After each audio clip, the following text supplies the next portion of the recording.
Hi there, we just wanted to make this quick video to go with the May 2023 release, just to give you some of the highlights. Everything is documented in the release notes and all the help articles have been updated as well. The first thing you'll notice on the response screen here is we now can have an image in the background, and we have a content panel here where you can specify the opacity for that. So if we go back to the builder, you can see the builder has the same interface. And now, rather than having a go-to button here, we have settings, and all of the different functions under the broad heading of settings have been added into this area. Now, in the design tab is where you upload the image. You can either have an image from our library, so you can select one of these images, and we've uploaded some there. We'll be adding more, or you can upload your own. So you can upload that there. The content panel you set there, the opacity, you set the color of it. The colors for the banners, as well as being able to set the color of the banner, you now can clear it. So if you clear it, the image behind will come through, and the banner will be transparent effectively, and you can still have your logos and things on it, but no banner.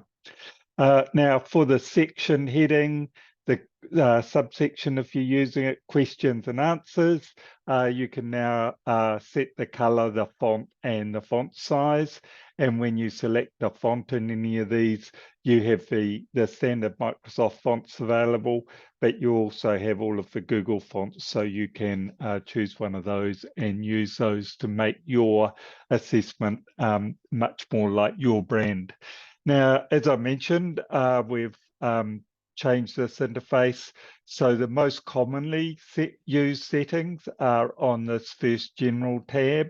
On the options is the less used settings. The reports has now changed. We've always had the individual reports on here, but we now have the cohort reports that belong to that assessment.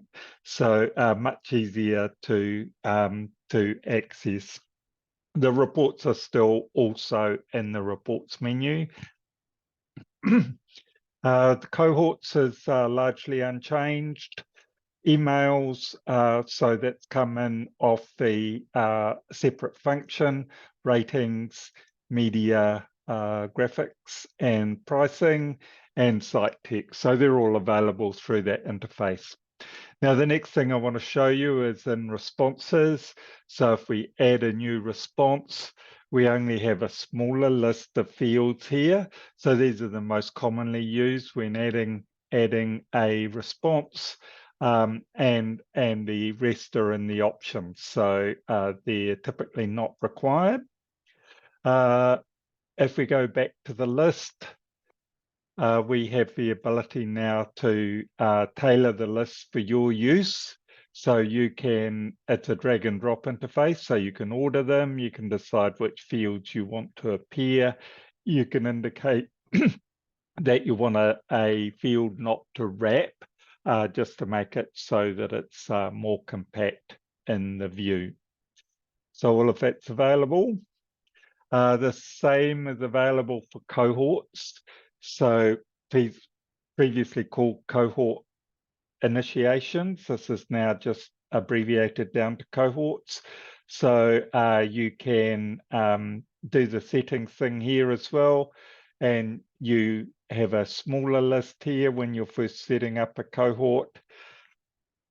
But we also have iterations as a separate tab, responses, options as a separate tab, so the lesser used fields. Respondents has now been brought in here, so this was previously a separate function, and we also have the completion date coming in from the response, so this is more useful now.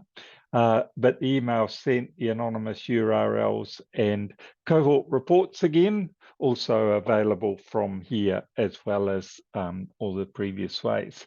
So those are some of the highlights of the new release. As I say, the release notes are there, the help articles are available, and the customer success managers are available to help you with any of the new functionality.